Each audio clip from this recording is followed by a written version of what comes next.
Bonjour, pour cette activité, je veux que tu ouvres tes notes de cours. À la page 10, nous allons compléter les deux exercices présentés. Tu peux faire pause à tout moment pendant l'écoute de la vidéo afin de bien retranscrire tous les éléments que je souhaite que tu inscrives à la page 10. Donc, tu es à la page 10.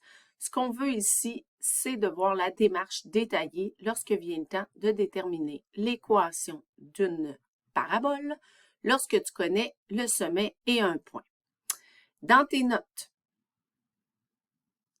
on te donne une démarche en 4 étapes, comme tu l'as vu dans la vidéo que tu viens d'écouter. Maintenant, à toi de jouer. Premier exemple.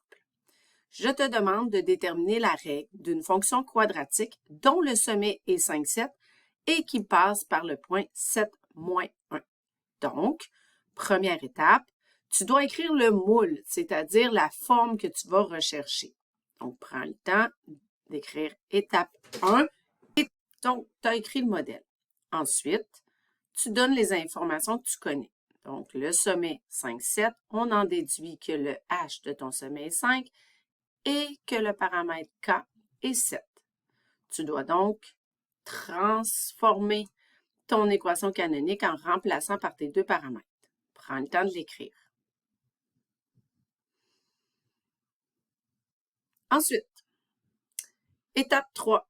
Tu dois isoler le paramètre A en remplaçant x et y par la valeur d'un autre point de la courbe, comme tu faisais pour aller chercher la valeur du paramètre B lorsque venait le temps d'aller chercher l'équation d'une fonction affine. Donc, ça te prend un autre point. Donc, soit le point de coordonnées 7 moins 1. Donc, x vaut 7, le y vaut moins 1. Donc, tu m'indiques dans l'équation. Donc, tu remplaces le y par moins 1.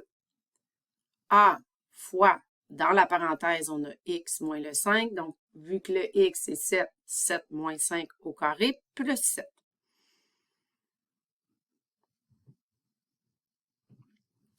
Ensuite, tu dois isoler en respectant la priorité des opérations. Donc, fais bien attention ici. Je te conseille, du côté droit de ton équation, d'effectuer les opérations en respectant le PEMDAS. Donc, la parenthèse d'abord, suivi de l'exposant.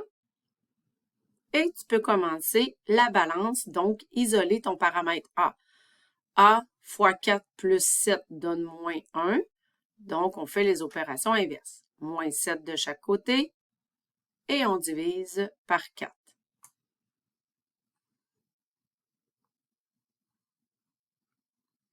Ensuite, dernière étape, puisqu'on a le paramètre A, le paramètre K et ton paramètre 4, tu m'indiques clairement c'est quoi ta règle. Donc, dans ce cas-ci, f de x est égal à moins 2, x moins 5 au carré plus 7.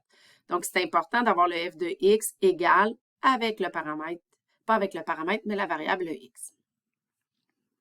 Donc, assure-toi de bien recopier la démarche au long, puisque je vais vérifier cette démarche-là au prochain cours.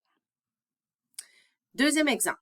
Je te présente la situation ici à l'aide d'une table de valeurs. Si tu observes bien dans ta table de valeurs, je ne t'indique pas les coordonnées du sommet.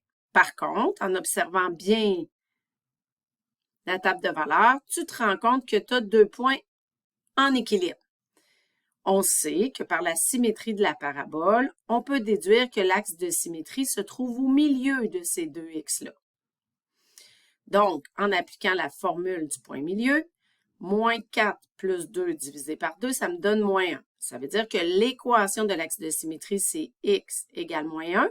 Ça nous indique donc que le sommet est sur l'axe de symétrie. Donc, on peut déduire que le point moins 1, 3 est le sommet. Donc, parfois, dans certains problèmes, je ne te donnerai pas directement les coordonnées du sommet. Il va falloir que tu déduises où le sommet. Donc, dans cet exemple-ci, on déduit et on justifie à l'aide d'arguments mathématiques que le sommet, c'est le point moins 1, 3. Pour la suite des choses, donc ici, on va aller chercher l'équation de la parabole g de x.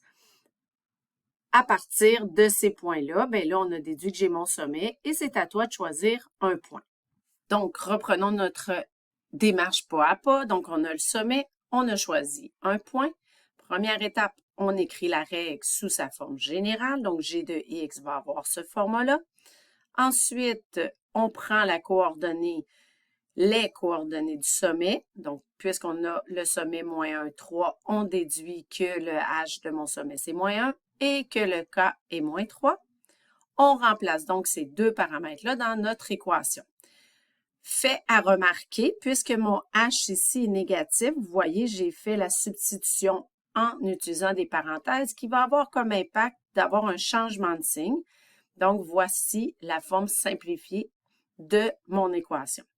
Prochaine étape, j'ai choisi le point 4,53, je remplace par les valeurs dans mon équation. Et encore une fois, on prend son temps à l'aide de la priorité des opérations.